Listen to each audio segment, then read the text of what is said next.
começar a gravação da aula agora. Se for chegando mais gente, vou aceitando. E aí a nossa aula de hoje é de um tema que talvez alguns de vocês não gostem tanto ou tenham dificuldade, né, seguindo o nosso cronograma, o nosso planejamento de genética, que é leis de Mendel.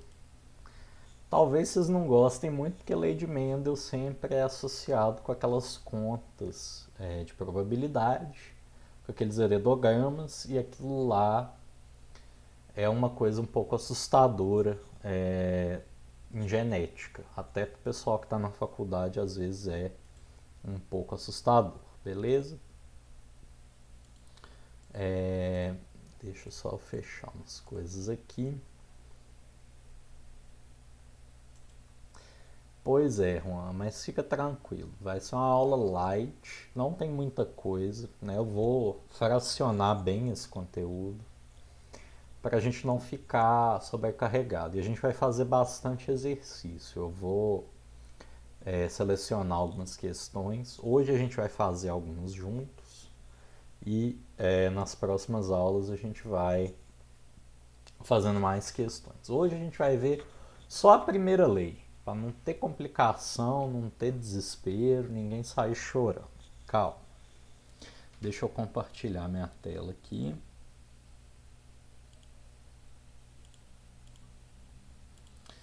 Tá capturando direitinho. Tá avisando que eu tô compartilhando a tela. Já tá aquela tela infinita esquisita aqui para mim. Vamos lá, para a apresentação. Só me dá um ok se vocês estão vendo tudo certinho. Beleza. Então, gente, hoje a gente vai falar de genética mendeliana, que é um assunto, como eu falei, meio chato, meio... É igual alguém falou no chat, eu não vi quem foi, mas que é amor e ódio. Muita gente na biologia mesmo não gosta, né? Acho que... Só permitir aqui. Boa noite, Ana. Mesmo o pessoal na biologia às vezes não gosta do tema. É uma coisa meio decoreba. Para ser bem sincero, genética mendeliana não tem muito mistério. Tanto para o Enem quanto para qualquer outro vestibular que vocês forem tentar prestar. É um assunto que ele não foge de um padrão. Eu nunca vi uma questão de genética, de probabilidades, né, que envolva a genética de Mendel, fugir do padrão. Ela sempre vai ser ou um heredograma, ou uma situação, problema de um casal que quer ter filho, e aí a situação vai estar lá bem descrita. Normalmente eles vão avisar sobre que tipo de característica, né, é dominante, é recessivo. A gente vai ver aqui o que é dominante e recessivo, vamos recapitular isso, né? E normalmente isso vai estar explícito na questão. Porém, por que eu falo que é um assunto meio decoreba? O jeito de resolver é sempre o mesmo, não muda. Para uma característica, para duas, para três. O que muda é a parte teórica. O que muda é, eu estou falando de dominância completa ou dominância incompleta? Eu estou falando de herança ligada ao sexo ou restrita ao sexo? Eu estou falando de um alelo ou dois, né? Sempre vai ter alguma base biológica por detrás da questão e algumas coisas que são matemáticas, que sempre vai ser o mesmo padrão para resolver. Dá para resolver fazendo conta e não fazendo conta. Vocês têm essas duas opções. Se não for fazer conta, demora um pouco mais. Então isso é a primeira dica. Eu vou fechar a aula com a dica de ouro para qualquer concurso, qualquer Enem vestibular que vocês forem fazer, que é: quer ter certeza que você vai acertar a questão? Gasta mais tempo. Não quer ter certeza? Faz conta. Isso é um balanço que vocês têm que fazer quando vocês forem fazer o Enem. O tempo de vocês na prova do Enem é muito precioso, porque são muitas questões. Então a minha dica é, esse assunto é um assunto que é igual matemática. Quanto mais você fizer questão, mais treinado você fica. Eu vou postar uma lista com bastante coisa no Classroom. E conforme a gente for avançando também nessa disciplina, nessa parte de genética mendeliana e de tipos de herança, eu vou incluindo novas listas com mais exercícios. Mas o importante é, não deixem de fazer exercício. É treinando esse assunto que você fica craque e aí não tem erro, não tem surpresa. É um assunto que é batido em vestibular. E eu vou dizer que é batido porque eu sei que vai cair no Enem. Vai ter pelo menos uma questão. Sempre tem alguma coisa envolvendo genética. Pode não ser um heredograma, pode não ser uma situação problema, mas vai cair de alguma forma. Pode ser uma variação do tradicional, mas vai cair. Então é um assunto que sempre vale a pena fazer exercício, pegar e estudar. E aí, para a gente começar a aula, sempre tem um pouco de historinha. Quem é que foi esse cara, esse tal de Mendel?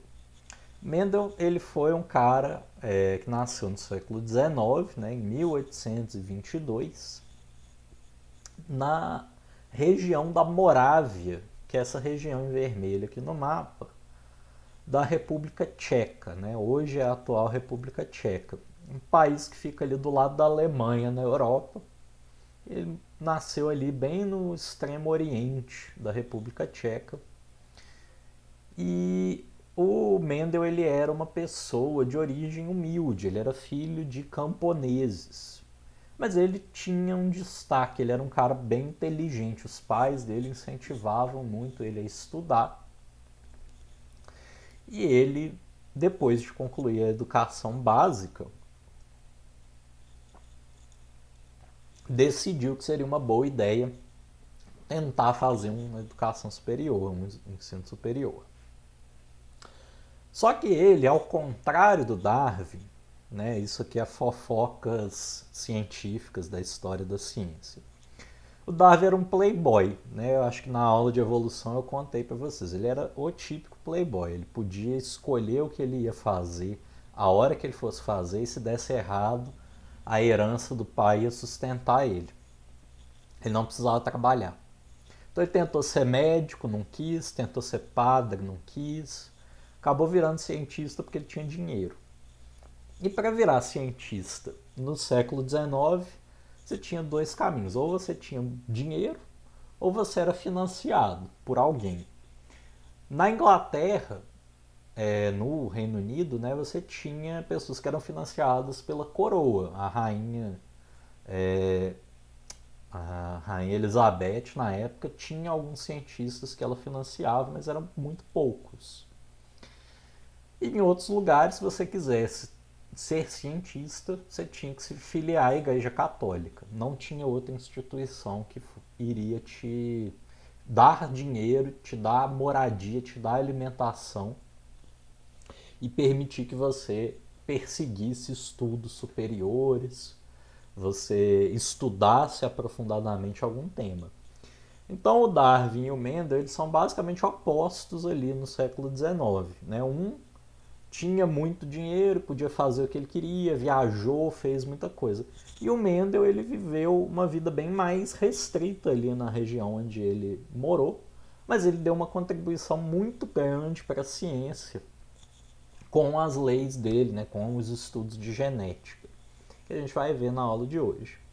Então, com 21 anos, ele entrou num mosteiro agostiniano, né, da Ordem de Santo Agostinho, em Brno, não sei nem falar o nome da cidade, mas Brno é tipo uma viçosa da República Tcheca. Se não me engano, fica aqui no meio, mais ou menos.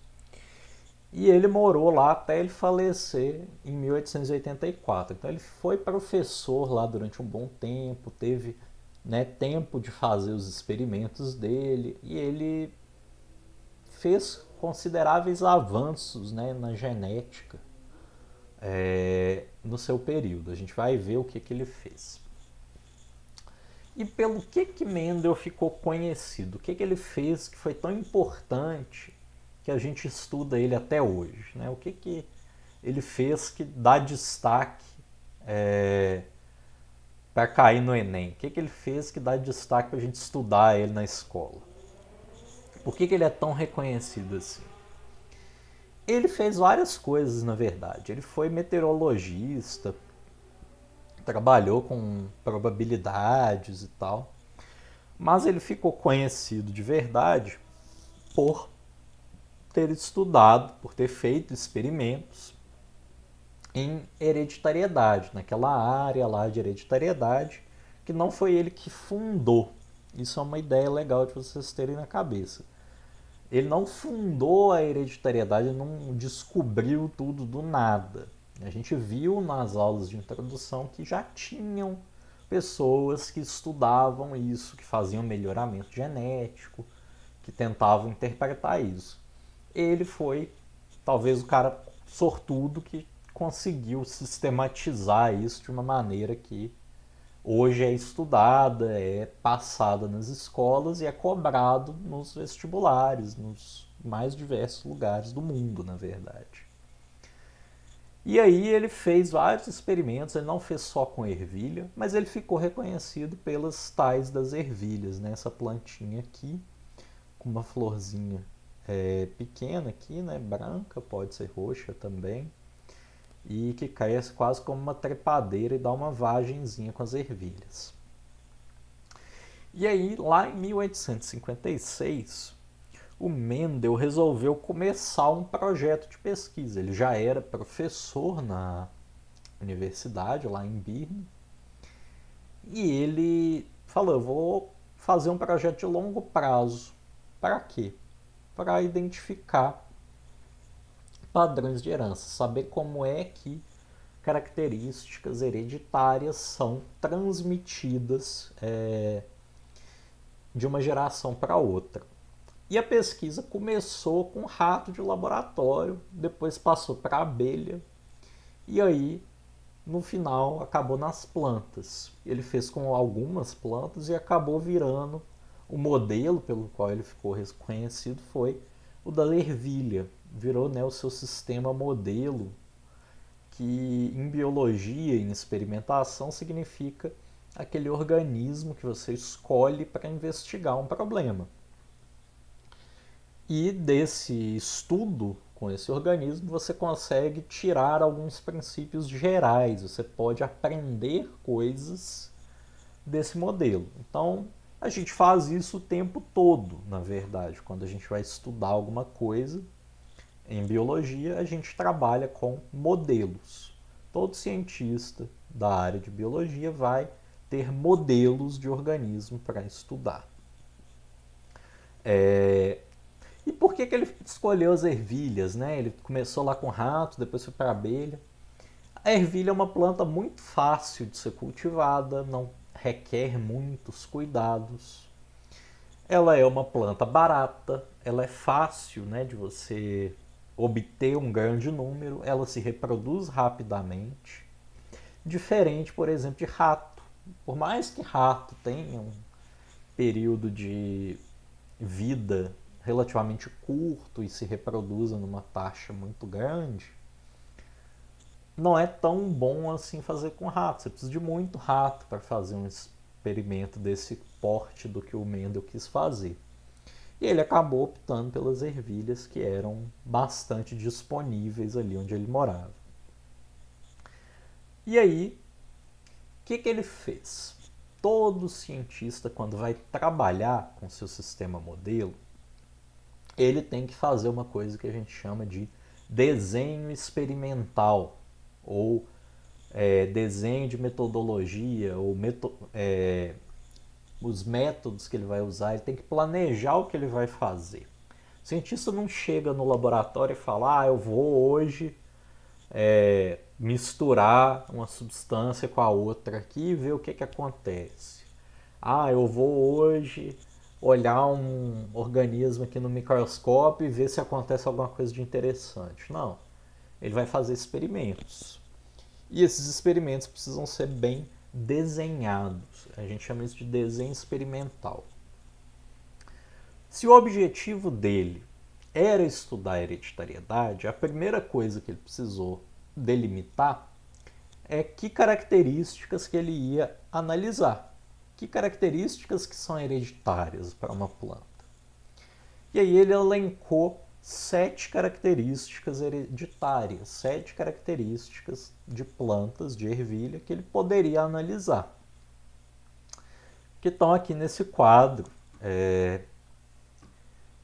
mostrando a que partes da planta ele estava se referindo com essas características. Então ele escolheu lá nas sementes 2 características. A forma da semente, que poderia ser lisa ou rugosa. Os cotilédones. O que é o cotilédone? São as primeiras 2 folhas que vão aparecer quando a semente germinar. Né? No feijão, quem já plantou feijão, já deve ter reparado que a raiz sai, e aí quando o feijão nasce, as 2 partes que formam a semente do feijão se abrem e aquilo lá vira 2 folhas verdes bem grossas. Qualquer semente que você germinar tem esses cotilédones. Se for uma semente de angiosperma, claro. E aí eles poderiam ter a cor amarela, né? Você tem ervilhas amarelas e você tem as ervilhas verdes. Ele viu a coloração da flor, que podia ser branca ou violeta. Ele viu as vagens, que podiam ser, poderiam ter a forma cheia, que é essa forma que a vagem é toda lisinha, né? Ela é toda preenchida por dentro, ou constrita, em que ela dá uma volta como se tivesse a vácuo, tivesse sido embalada a vácuo ao redor das sementes. E a coloração, a vagem pode ser amarela ou verde. E ele viu também no caule a posição das inflorescências, onde a flor vai aparecer, que poderia ser axial, ou seja, no meio do caule, ou terminal, na pontinha do caule, lá em cima. E ele viu também o tamanho. O caule das plantas podia ser longo, então a planta seria mais alta, ou curto, e a planta seria mais baixa. Então ele escolheu essas 7 características, e esse era o objetivo dele. Como é que ele ia fazer esse objetivo ser alcançado? Como é que ele ia entender esse padrão? Ele precisou usar um conceito que é bastante conhecido, já era conhecido na época dele, que é o conceito de linhagem pura. E o melhor exemplo que eu posso dar de uma linhagem pura para vocês, para ficar bem claro, é raça de cão, de cachorro. Todo cachorro de raça, seja ele um poodle, um bulldog, um schnauzer, qualquer cachorro de raça, ele é selecionado, ele é cruzado de maneira seletiva para ter aquelas características que determinam aquela raça de cachorro. E aí, a mesma coisa você consegue fazer com uma planta. Como é que você obtém isso? Com o animal, o processo é um pouco mais difícil, é um pouco mais complexo e exige bastante conhecimento. Com a ervilha é fácil. Basicamente o que você faz é ficar autofecundando a planta. Então você vai lá na flor, pega o pólen e passa para a flor da mesma planta. E no caso da ervilha isso é fácil de fazer. E aí ela vai ter filhos com ela mesma, né? Ela vai produzir sementes com ela mesma, né? Ela vai se autofecundar. E aí quando você faz isso, você está purificando o genoma, você está tirando variabilidade ali daquele genoma e você está cada vez mais transformando as sementes que você tem ali, como fruto desse cruzamento, em homozigotas, né? Elas vão se tornando cada vez mais homozigóticas. E aí, quando ele obteve essas plantas puras, depois de alguns cruzamentos, aí sim ele podia fazer os seus experimentos. E para fazer os experimentos, o que ele precisava era basicamente de plantas com essas duas características. Uma planta que tivesse, né, fosse pura com a semente lisa e outra que fosse pura com a semente rugosa. O que é essa planta pura? O pessoal já sabia que isso existia, mas eles não sabiam como é que isso funcionava. E aí que o Mendel entra com a sua primeira lei, que a gente vai ver daqui a pouco.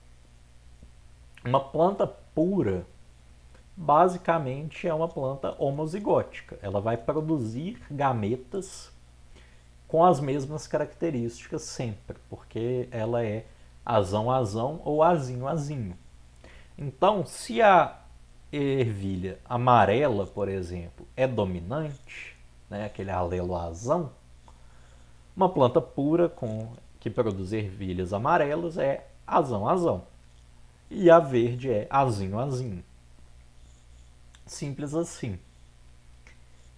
Ninguém sabia disso porque não tinha azão, não tinha azinho, não tinha ideia de fator de alelo, nada disso tinha sido estabelecido ainda. Mas eles sabiam que se você cruzasse plantas puras de qualquer linhagem entre elas, você só ia ter descendentes iguais. Você não ia ter de descendentes de plantas com ervilha amarela, você não ia ter espontaneamente uma planta com ervilha verde aparecendo assim do nada. E foi aí que ele fez esse cruzamento. Ele fez cruzamentos para analisar características isoladas primeiro. Então ele ia ou ver a forma da semente, ou a cor dos cotilédones, ou a cor da flor, e assim por diante. Ele ia olhar uma característica apenas por vez. E aí o que ele obteve? Que resultados que o Mendel teve ao fazer os cruzamentos dele? Ao cruzar essas plantas e observar só uma característica, vamos usar, por exemplo, a altura da planta, o Mendel percebeu alguns padrões. O primeiro padrão é que você tinha uma forma de característica que sempre ia esconder outra forma. Então, se você cruzasse uma planta com caule longo com uma planta pura de caule curto, todas as descendentes da planta desse cruzamento, todas as plantas que descendiam desse cruzamento, iam ter caule longo, iam ser plantas altas. E aí ele chamou essa característica que dominou nessa primeira geração de dominante. E a outra característica que sumiu, que foi escondida nessa geração, ele chamou de recessiva, né? Característica recessiva. Então aqui a primeira nota que é importante vocês fazerem no celular, no computador, no caderno, em algum lugar.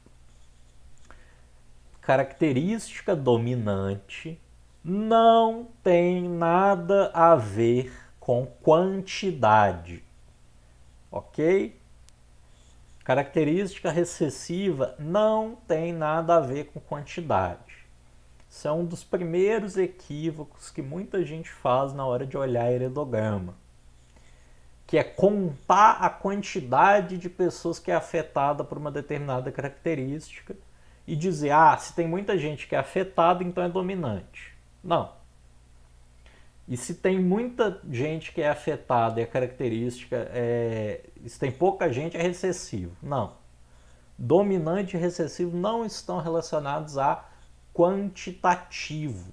Estão relacionados ao que acontece quando linhagens puras são cruzadas. Se você cruzar um homozigoto dominante com um homozigoto recessivo, na geração 1, né, na geração de filhos 1, você só vai ter a característica dominante, ela esconde a característica recessiva. Deixa eu ver se vocês estão mandando alguma coisa no chat. Não. Se tiver qualquer dúvida, me manda mensagem, manda aí no chat para a gente tirar as dúvidas. E aí, na segunda geração, ou seja, ele pegou as plantas que tinham sido cruzadas, né, pegou as sementes, fruto do primeiro cruzamento, e germinou.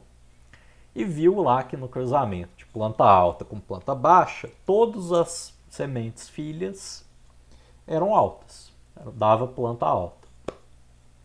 Aí ele falou, por que eu não vou cruzar todas as plantas dessa geração de plantas altas e ver o que acontece? E aí ele fez. E o que ele viu foi que na segunda geração, depois que você fazia essa autofecundação nas plantas, aquela forma escondida, né, a característica recessiva, reaparecia na minoria das plantas. Então ele tinha só planta alta, aí ele fecundava essas plantas altas, entre elas,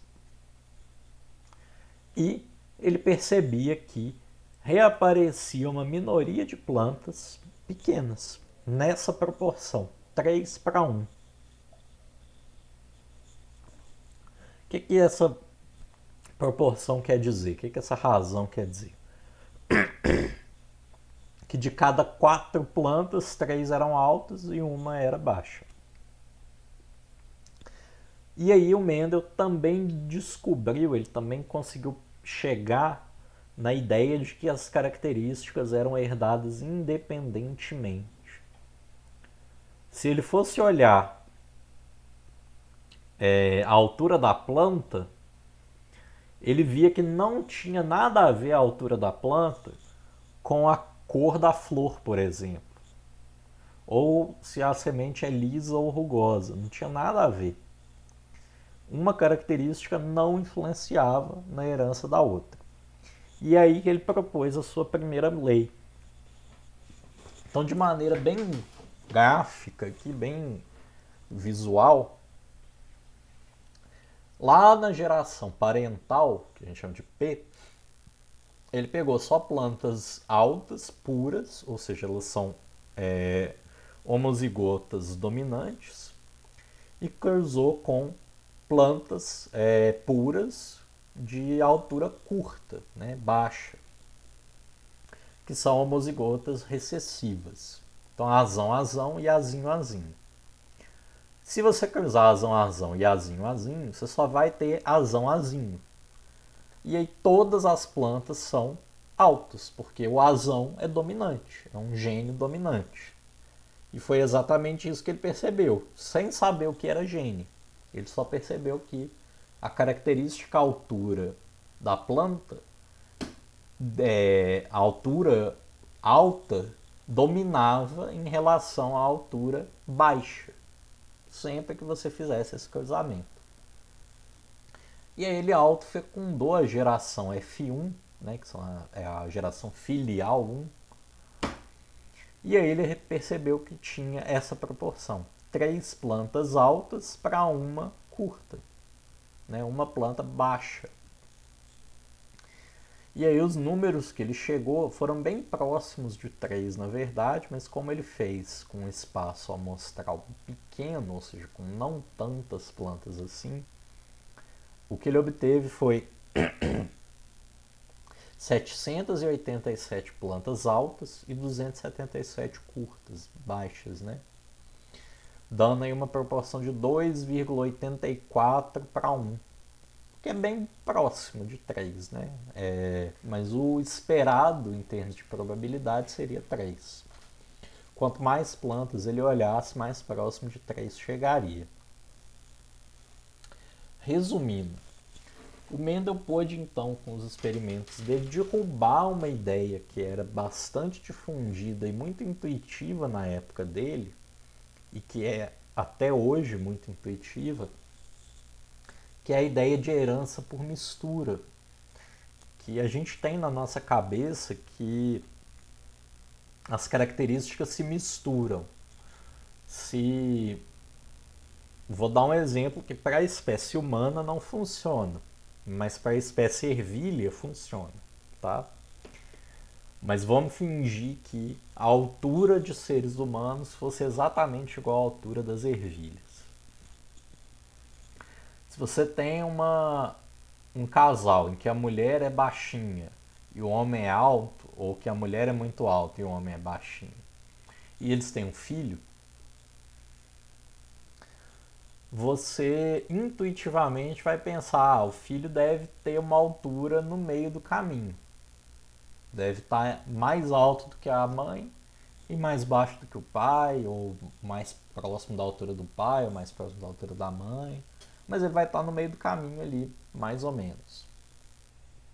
Isso na nossa experiência funciona, né, para a altura, porque a característica, a altura de pessoas é uma coisa que a gente chama de herança quantitativa. Ela é determinada por mais de um gene. E aí, quanto mais genes você tem de ser alto, mais alto você é. Mas vamos supor aqui, por exemplo, que a gente, ao invés de ser humano, é ervilha. A gente vê que se você tiver um cruzamento de uma pessoa alta com uma pessoa baixa, se for uma pessoa pura, né, de altura pura, com uma pessoa baixa de altura pura, né, de característica pura, todos os descendentes seriam altos. Não é uma mistura, eles não vão ter uma altura intermediária.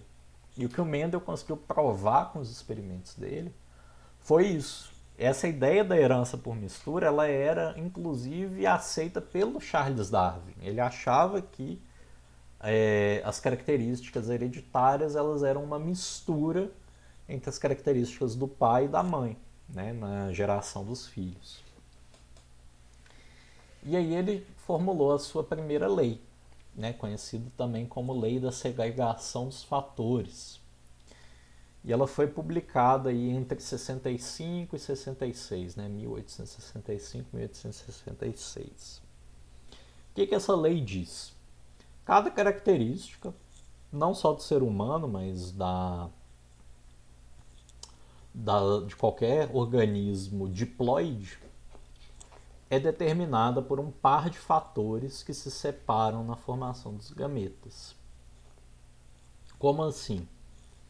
São esses alelos, esses azão-azinho que a gente fala, que hoje a gente sabe que são genes, são pedaços do nosso DNA, que na hora de formar gametas, esses pedaços estão dentro de cromossomos, e quando o evento de meiose acontece na formação dos gametas, eles são separados de maneira independente. De uma maneira geral, existem exceções, né? E a exceção, no caso, é a seguinte: o Mendel deu uma sorte muito grande na hora de fazer os estudos dele, de que todas as características que ele escolheu e disse que eram independentes, que não influenciavam,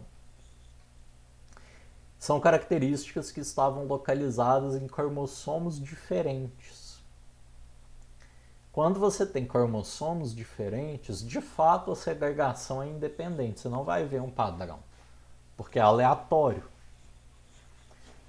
Para vocês entenderem isso, imagina que você tem lá um cromossomo do seu pai, formando lá o gameta no espermatozoide, e ele tem um par de cromossomos, como todo mundo tem.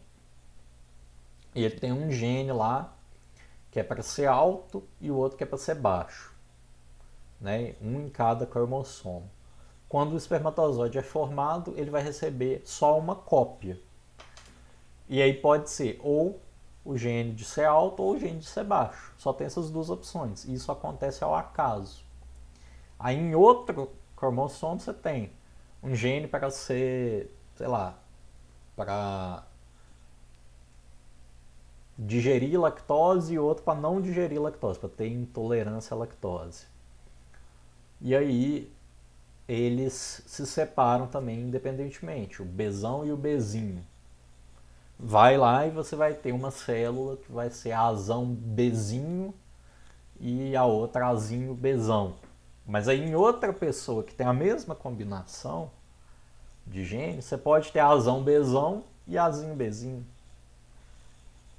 Acontece ao acaso. Quando vocês tiverem aula de meiose, né, deve estar próxima essa aula, vocês vão entender direitinho. Eu queria até dar a meiose antes, mas preferi já emendar com lei de Mendel para a gente conseguir fazer alguns exercícios e tal, que é uma matéria que cai bastante.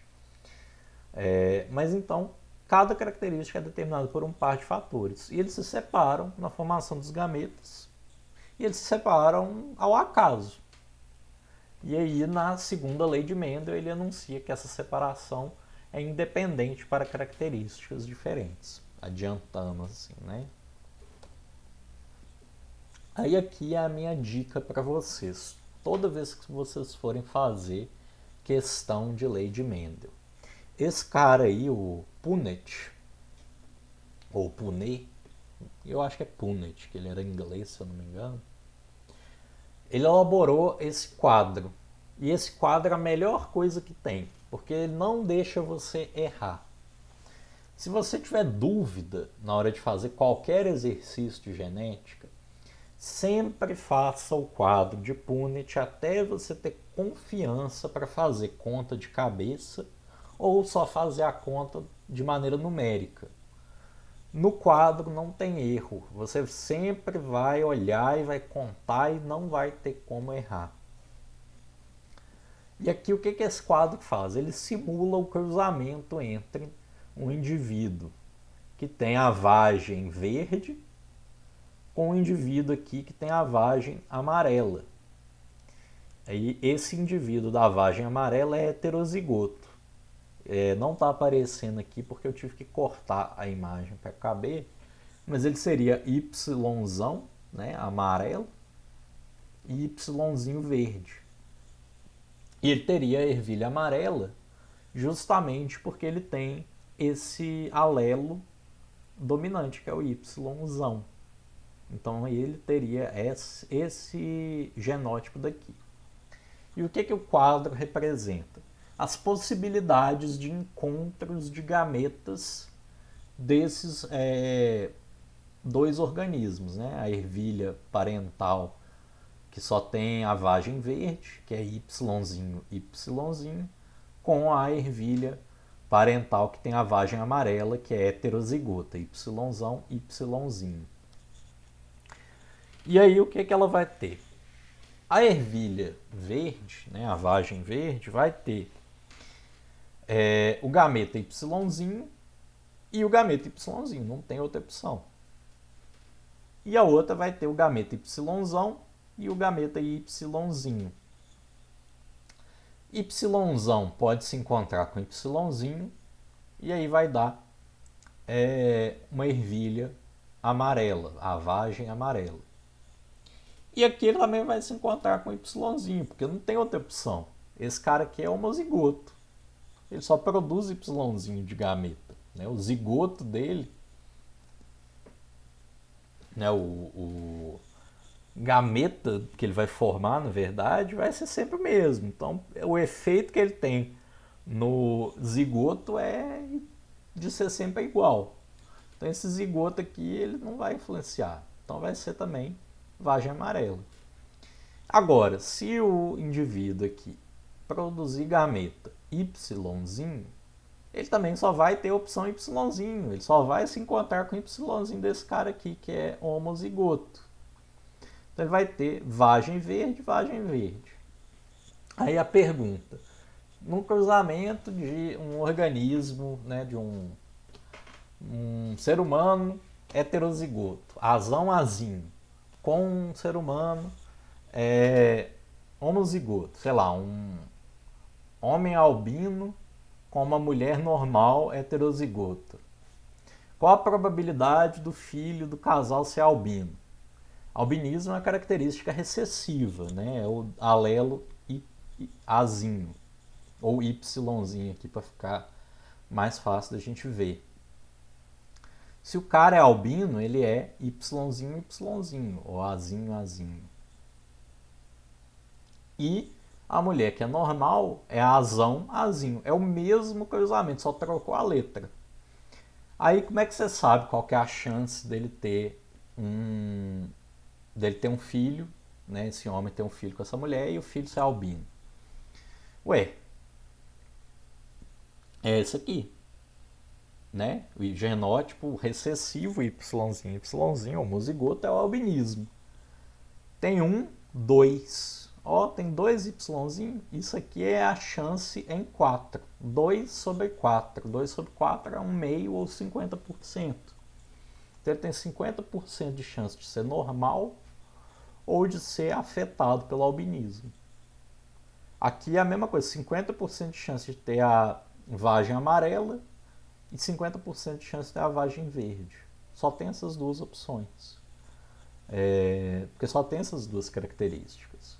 O que vai mudar é a proporção dependendo dos genótipos. Sempre que você tiver a dúvida, faz o quadro e conta. Pensa lá, qual que é o genótipo que eu quero? Vai depender da pergunta. Se a pergunta falar, qual a probabilidade dele ter vagem amarela? Bom, para ter a vagem amarela ele pode ser Yzão, Yzinho ou Yzão, Yzão. Aqui não tem Yzão. Então você desconsidera, você vai olhar só o que tem no cruzamento que você faz. E não tem muitas opções quando você está trabalhando com um alelo só, né, com uma característica só. Deixa eu ver que horas são. Falta 1 minuto, mas vamos só fazer uma questão aqui para praticar. Essa caiu no Enem do ano passado, que foi esse ano, né? Em um grupo de roedores, a presença de um gene dominante, azão, determina indivíduos com pelagem na cor amarela. Entretanto, em homozigose é letal, ou seja, provoca a morte dos indivíduos no útero. Já o alelo recessivo azinho não é letal e determina a presença de pelos pretos. Com base nessas informações, considere o heredograma. A heredograma tem a legenda, ó. Quem tem pelagem amarela é quadrado ou bolinha vazio, e quando tiver colorido, tem a pelagem preta. Qual é a probabilidade de, na próxima ninhada do casal de roedores, que está representado na figura pelos números 7 e 8, nascer uma fêmea de pelagem amarela, representada pelo número 11? Ó, vamos pensar. 7 e 8 são respectivamente filhos de 1 e 2 e de 3 e 4, certo? Quem tem a presença de pelo preto é azinho, certo? Então esse cara aqui é azinho, né? Essa fêmea aqui é azinho e essa fêmea aqui é azinho. E o macho aqui do cruzamento, que é de pelagem amarela, ele chegou à idade adulta e ele conseguiu ter filho. Então ele sobreviveu ao útero. Então ele só pode ser azinho. Não tem como ele ser azão. Porque o azão é letal. Ele me falou aqui, né? Em homozigose é letal. Então azinho com azinho tem algumas possibilidades de cruzamento. Quais são? Ou é azinho ou é azinho. Não tem diferença. É o mesmo cruzamento que a gente fez aqui.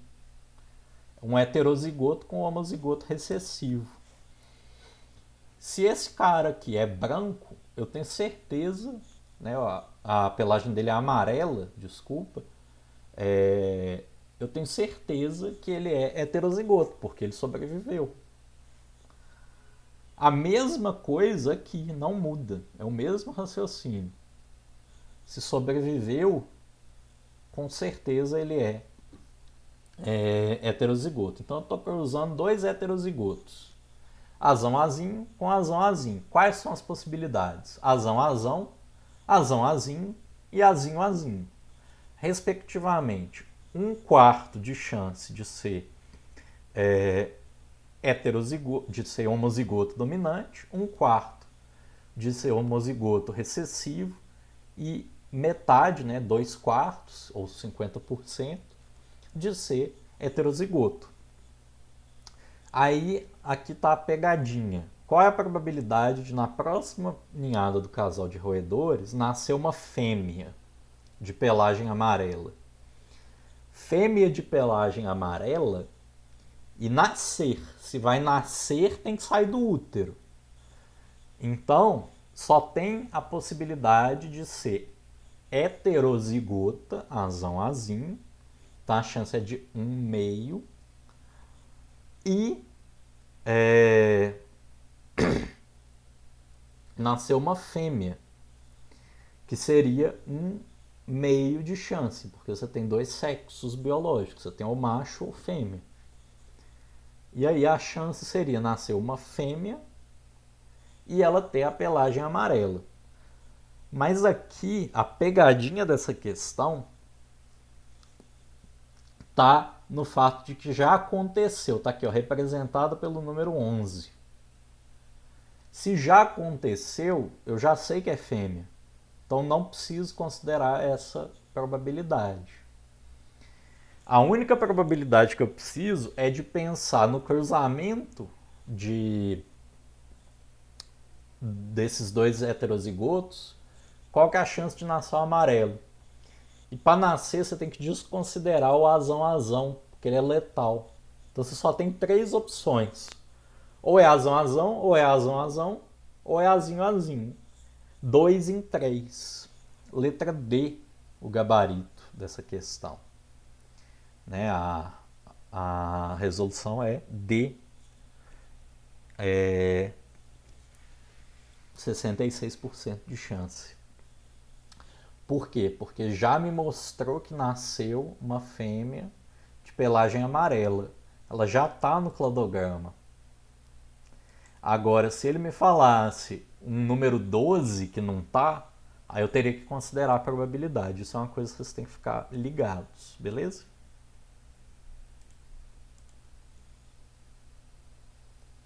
Deixa eu parar aqui.